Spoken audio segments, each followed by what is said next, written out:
Et si je vous disais que le véritable drame de la vieillesse, ce n'est pas de mourir, mais de continuer à vivre sans plus jamais se sentir vivant?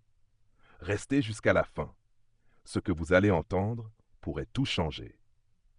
Je suis médecin, ou plutôt, je l'étais.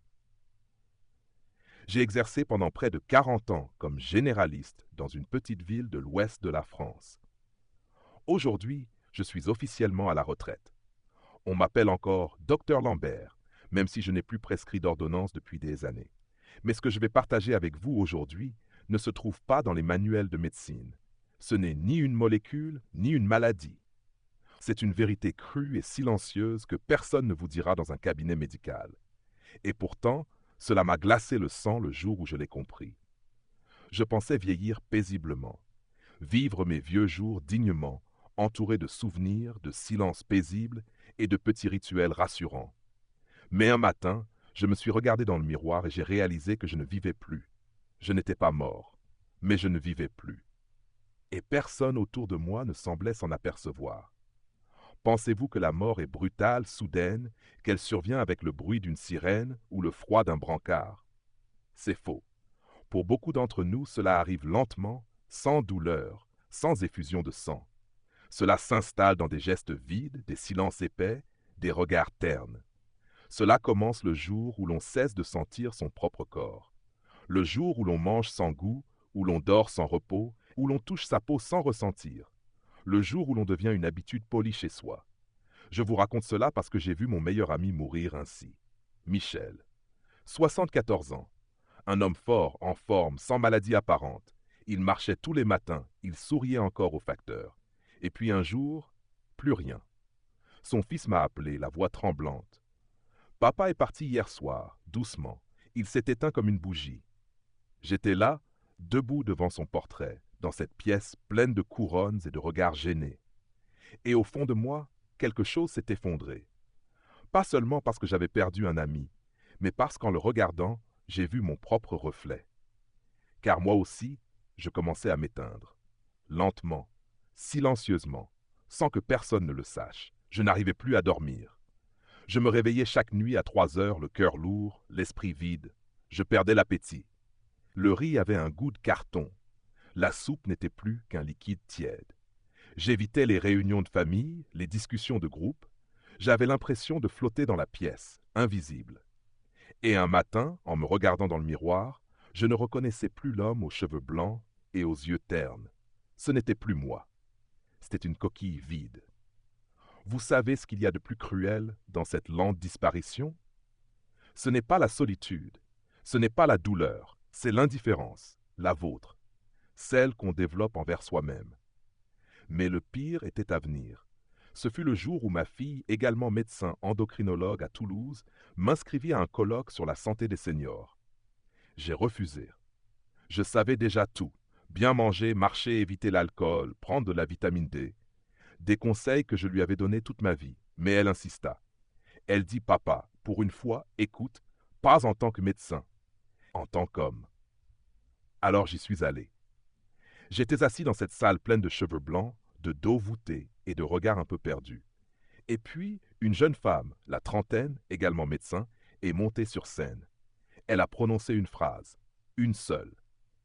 Une phrase qui a coupé la salle en deux et qui m'a transpercé comme une lame. Elle a dit, ce qui tue les personnes âgées, ce ne sont pas les crises cardiaques ou le cancer. C'est la perte de connexion avec leur propre corps. La salle se tut. Un silence pesant. Il y avait ceux qui baissaient les yeux, ceux qui souriaient ironiquement. Et puis il y avait moi, qui pour la première fois depuis des mois, ne pensais plus à la mort. Je pensais à comprendre. C'est là que tout a commencé. Mon voyage, mon retour.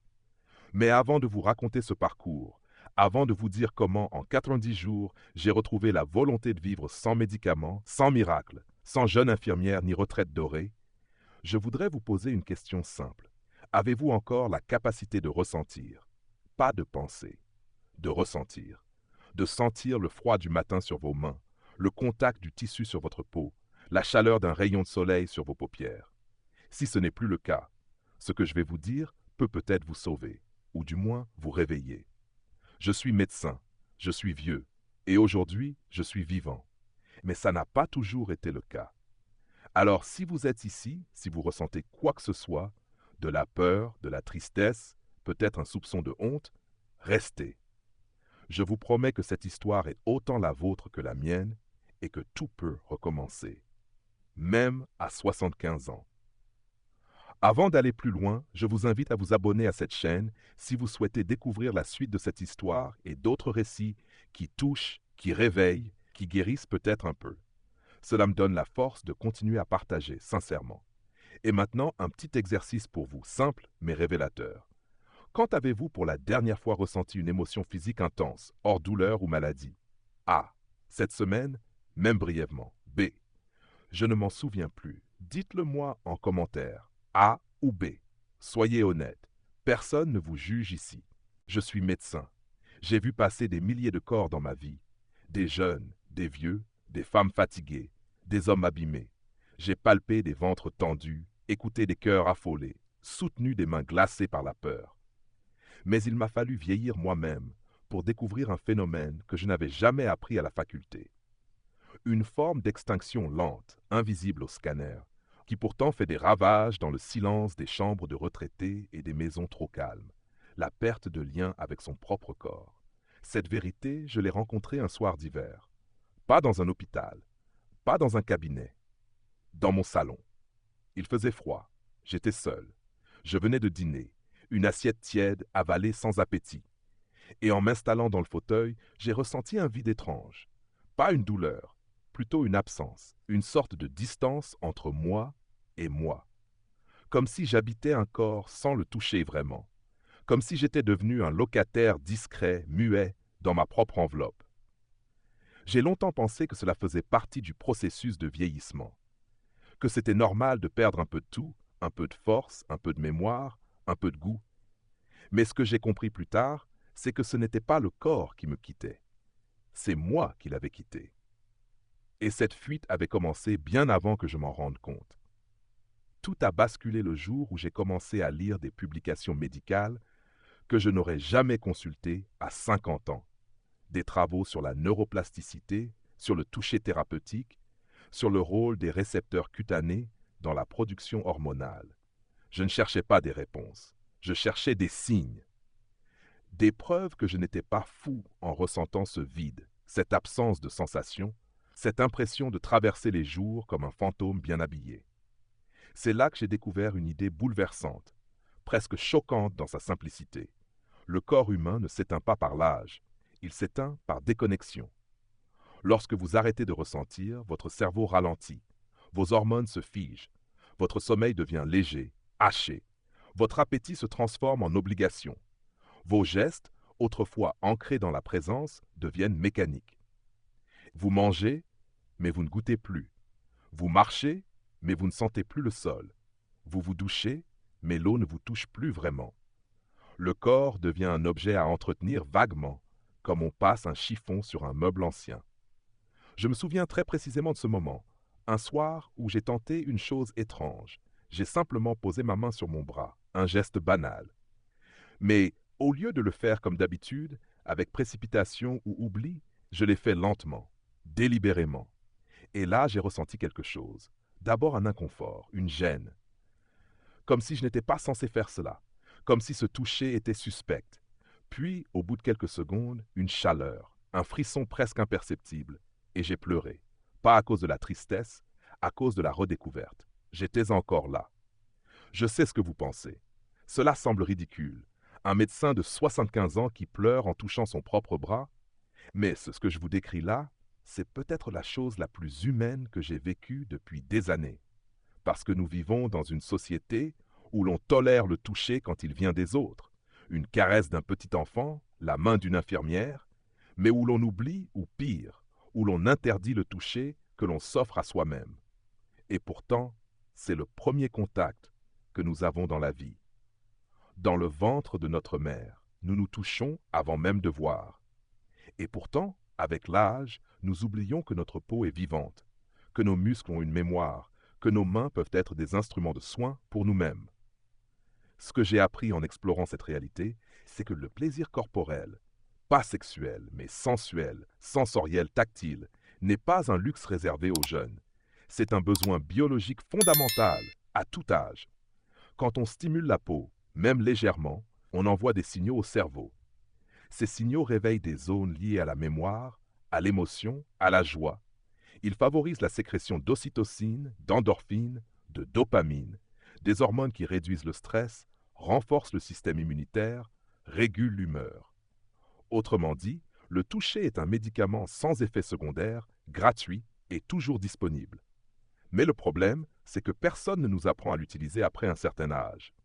Pire, on nous en détourne. Quand ma femme est morte il y a 12 ans, j'ai cessé d'avoir des gestes tendres, avec elle évidemment, mais aussi avec moi.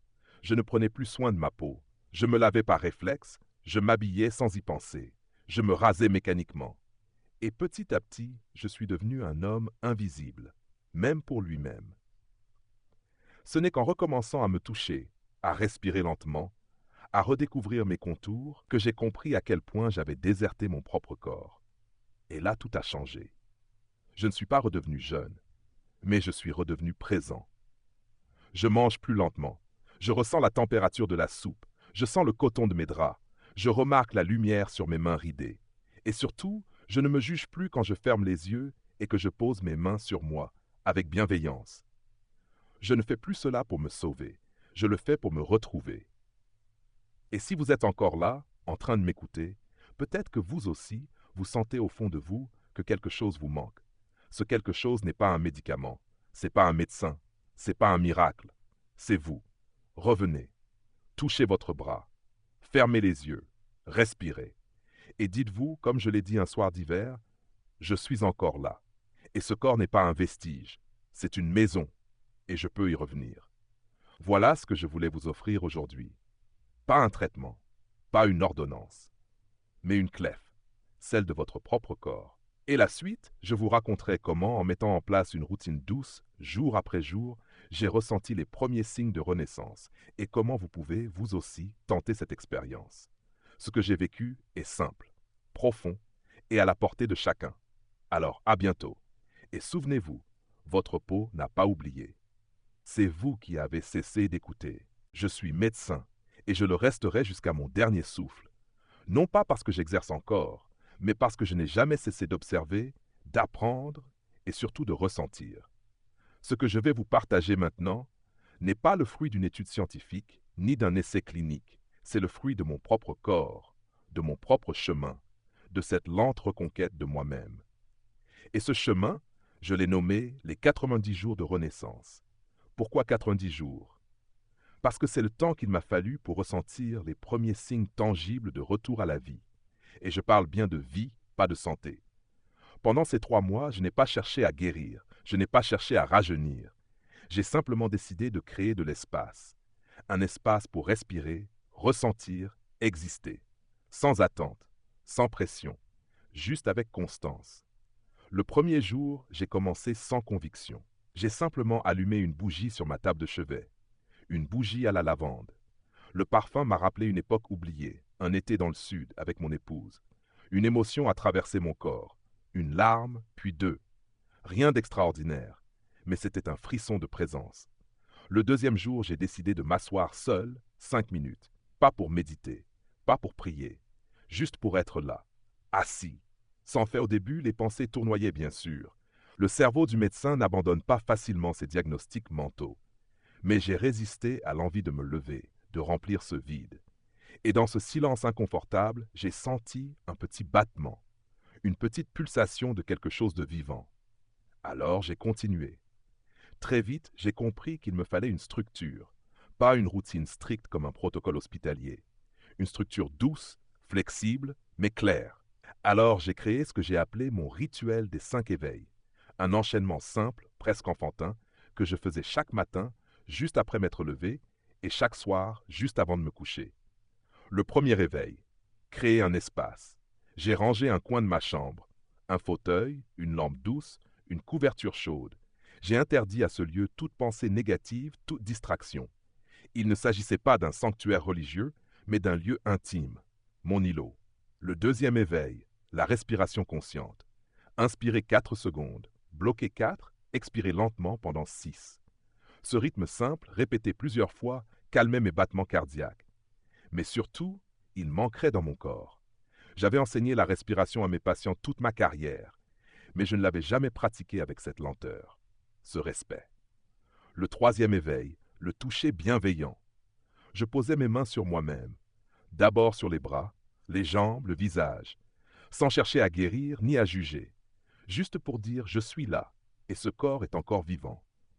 Certains matins je ressentais peu, d'autres fois une chaleur me parcourait. C'était pas miraculeux, c'était réel. Le quatrième éveil, l'éveil sensoriel. Après le toucher, je prenais une douche lente où je buvais un verre d'eau tiède avec du citron, en silence. Je savourais, pas pour le goût, mais pour l'expérience, pour rappeler à mes sens qu'ils n'étaient pas morts, qu'ils dormaient peut-être, mais qu'ils pouvaient se réveiller. Enfin, le cinquième éveil, la gratitude. Avant de clore le rituel, je posais une main sur mon cœur et je murmurais simplement « Merci », même si je n'en avais pas envie, même si rien de spectaculaire ne s'était produit. Je remerciais, parce que ce simple fait d'être encore là, assis, respirant, était déjà une victoire. Et petit à petit, des changements ont émergé, des changements subtils mais profonds. Mon sommeil, auparavant décousu, est devenu plus dense. Je me réveillais moins souvent. Et surtout, je me levais sans cette sensation de brouillard mental. Mon appétit est revenu, non pas en quantité, mais en qualité. Une simple tranche de pain beurré me paraissait savoureuse. Je mâchais lentement. Je savourais. Mes gestes, mes habitudes ont commencé à se transformer. Je ne me précipitais plus pour faire mon lit. Je prenais le temps de plier la couverture comme un acte de soin. Je me rasais avec lenteur, redécouvrant la texture de ma peau ridée. Je m'habillais non pas pour les autres, mais pour moi. Je retrouvais une forme de dignité, de présence, d'élégance silencieuse. Mais surtout, j'ai senti quelque chose de plus profond. Je recommençais à m'aimer. Pas dans un sens narcissique, mais dans un sens fondamental. J'avais de nouveau envie de vivre. Pas pour réaliser de grandes choses, pas pour laisser un héritage, mais simplement pour exister pleinement. Et ce qui m'a surpris, c'est que cela s'est vu. Autour de moi, les gens ont commencé à réagir différemment. Ma fille m'a dit un jour, « Tu as l'air plus vivant, papa. » Mon petit-fils m'a demandé si on pouvait marcher ensemble au parc. Même mes voisins m'ont souri différemment. Comme si, sans le savoir, j'avais rallumé quelque chose dans leur regard. Je ne prétends pas avoir découvert une vérité universelle. Ce que je partage ici, c'est mon expérience. Mais si je peux vous transmettre une chose, c'est cela. Vous n'avez pas besoin de tout changer. Vous avez seulement besoin de commencer à vous reconnecter, lentement, quotidiennement, avec respect. Et même si vous êtes sceptique, même si vous doutez, je vous invite à essayer. Juste un petit geste, une main posée sur votre bras, une respiration lente, une tasse de thé savourée en silence. Car parfois, c'est dans les choses les plus simples que naît la véritable renaissance. Parfois, je me demande si je n'ai pas passé trop de temps à soigner les autres sans jamais apprendre à m'occuper de moi. Ce n'est qu'une fois à la retraite, dans ce grand silence qui suit les années de service, que j'ai découvert une vérité profonde. L'amour de soi, ce n'est pas un luxe. C'est une urgence. Et pour les personnes âgées comme moi, c'est même une question de survie. Dans ma jeunesse, j'ai été formé à diagnostiquer, prescrire, opérer si besoin. Mais jamais personne ne m'a enseigné comment on s'écoute, comment on se tient la main quand plus personne ne le fait, comment on réapprend à s'aimer après 70 ans. J'ai appris cela trop tard, mais j'ai décidé de le vivre et surtout de le transmettre. Lorsque j'ai commencé à me reconnecter à mon corps, comme je l'ai raconté précédemment, un autre défi est vite apparu. Ce n'était pas seulement une question de geste ou de rituel. C'était une question de regard. Mon regard sur moi-même. Car on peut bien respirer, toucher sa peau, boire des tisanes.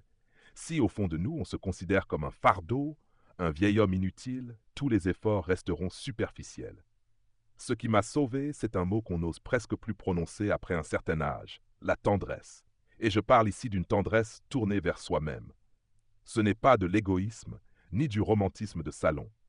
C'est une posture intérieure. Une façon d'habiter ses faiblesses avec dignité.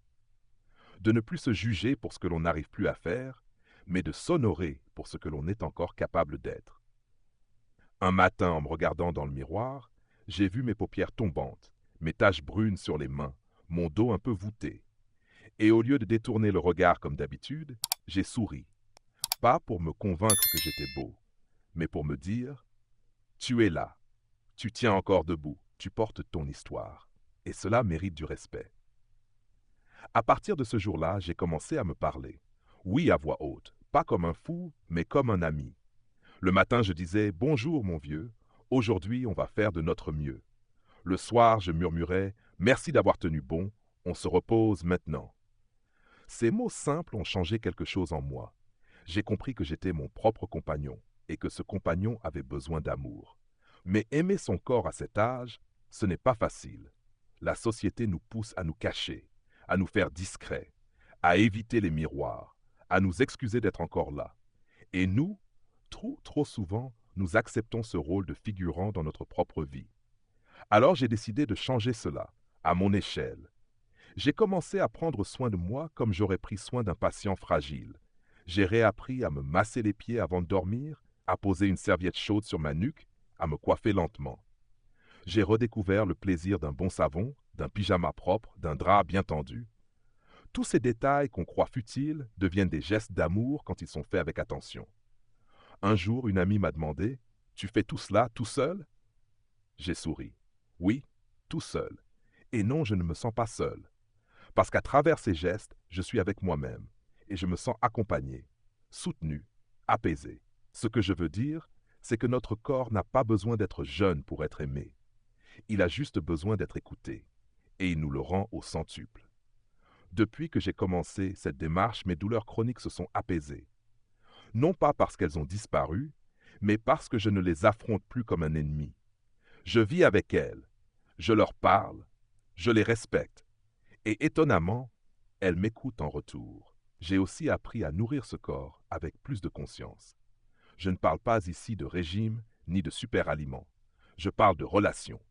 Quand je prépare mon repas, je le fais comme un acte de gratitude. Je coupe mes légumes en silence, je remercie la terre, je respire les odeurs. Et lorsque je mange, je le fais lentement sans écran, sans distraction. Je donne de la valeur à ce moment. Et en retour, mon corps se sent honoré. La relation à soi à mon âge devient un sanctuaire, un refuge. C'est là que je puise ma force. Ce n'est pas dans les pilules, ni dans les bilans sanguins. C'est dans la façon dont je me regarde, dont je me parle, dont je me touche. Cela peut sembler naïf, mais c'est d'une puissance bouleversante. Je me rappelle d'un patient que j'avais suivi pendant des années, Monsieur Laurent, un homme seul, veuf, discret. Il ne se plaignait jamais. Mais un jour, il m'a dit « Docteur, je crois que je ne mérite plus d'être là. » Cette phrase m'a hanté, parce que je savais qu'il ne souffrait pas tant de douleurs physiques que d'un abandon intérieur. Il s'était convaincu qu'il n'avait plus de valeur, qu'il ne méritait plus l'amour, ni celui des autres, ni le sien. C'est pour M. Laurent et pour tant d'autres comme lui que je partage aujourd'hui cette parole. Vous méritez de vous aimer, vous méritez de prendre soin de vous, pas malgré votre âge, mais à cause de votre âge. Car votre corps est un manuscrit. Il a tout vécu. Il a tout supporté. Il vous a porté dans la joie, la fatigue, la maladie, les épreuves. Et maintenant qu'il tremble un peu, qu'il fléchit parfois, il ne demande pas qu'on l'oublie. Il demande qu'on l'embrasse, qu'on l'honore. Je suis médecin.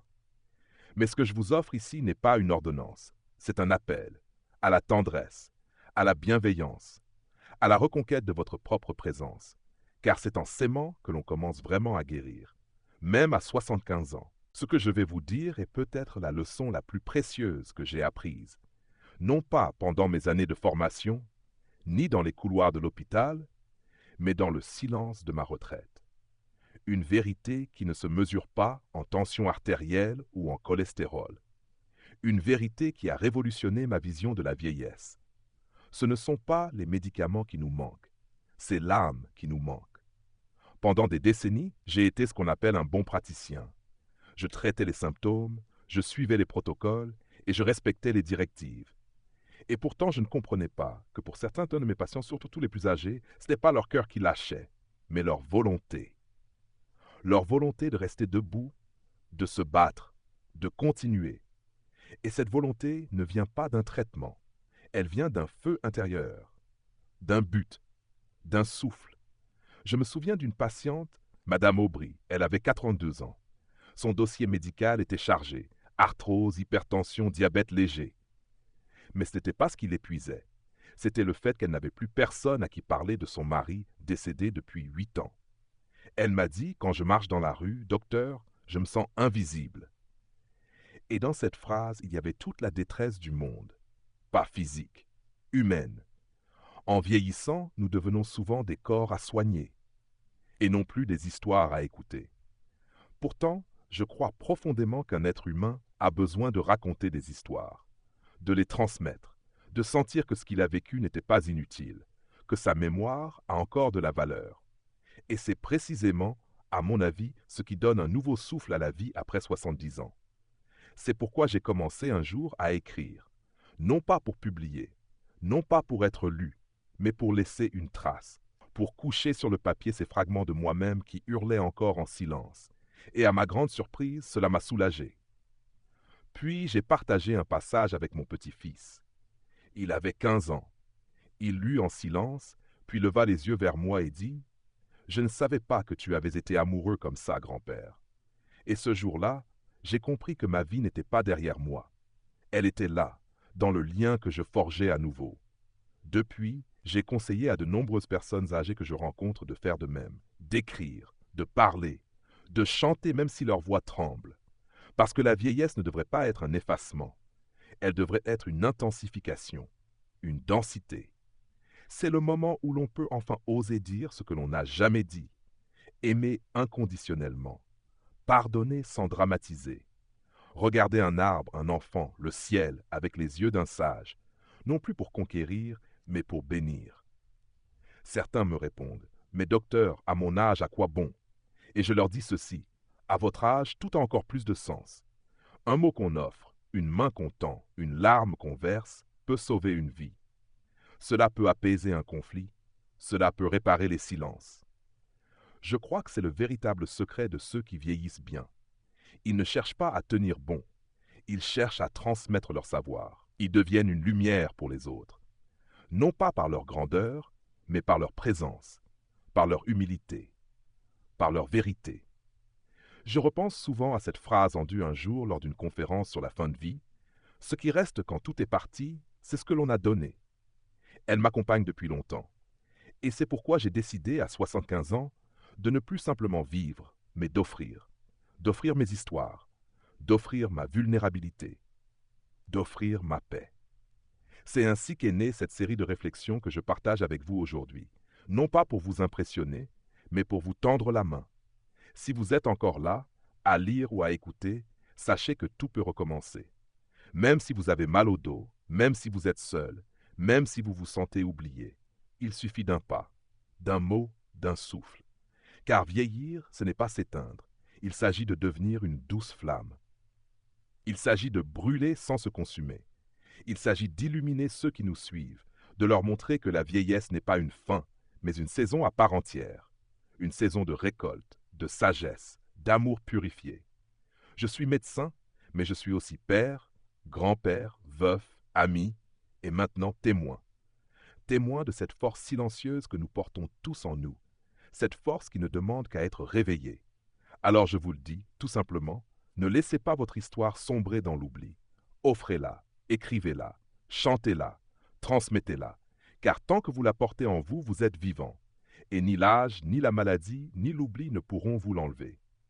À 75 ans, je n'ai plus rien à vendre, plus rien à prouver, mais il me reste coupe à donner. Toute ma vie, j'ai soigné les corps. Aujourd'hui, je veux soigner autre chose, le cœur, l'âme, le lien entre nous. Cette série de réflexions n'est pas née d'un projet commercial, ni d'un désir de notoriété. Elle est née d'une urgence silencieuse, celle de transmettre avant qu'il ne soit trop tard. À travers mon parcours de reconstruction physique, émotionnelle et spirituelle après la retraite, j'ai découvert que le vieillissement n'est pas une chute, mais une transformation. Ce n'est pas un effacement, mais un retour à l'essentiel. Vieillir, c'est comme rentrer chez soi après un très long voyage. On pose les valises, on s'assied et on se demande enfin ce qui compte vraiment. Ce que j'ai appris, c'est que la clé de tout changement réel ne réside pas dans les grands discours, ni dans les efforts violents. Elle réside dans la présence. dans ces petits gestes répétés avec amour, dans cette capacité à s'arrêter, à écouter son corps, à remercier la vie même quand elle devient plus lente, plus fragile. J'ai vu trop de personnes âgées plus sombres, non pas à cause de la maladie, mais à cause de l'abandon intérieur, parce qu'elles ont cru que leur vie n'avait plus de valeur, parce qu'elles ont arrêté de croire qu'elles pouvaient encore inspirer, toucher, transmettre. Mais je suis ici pour vous dire, il n'est jamais trop tard. Chaque jour est un chapitre qu'on peut encore écrire. Chaque regard, chaque sourire, chaque parole peut devenir un baume pour un autre. Ce que je vous invite à faire aujourd'hui, ce n'est pas de tout changer, c'est de commencer par un geste, une parole, un moment de tendresse pour vous-même, car c'est là que commence la guérison. Pas dans les médicaments, dans l'amour. L'amour discret, simple, quotidien.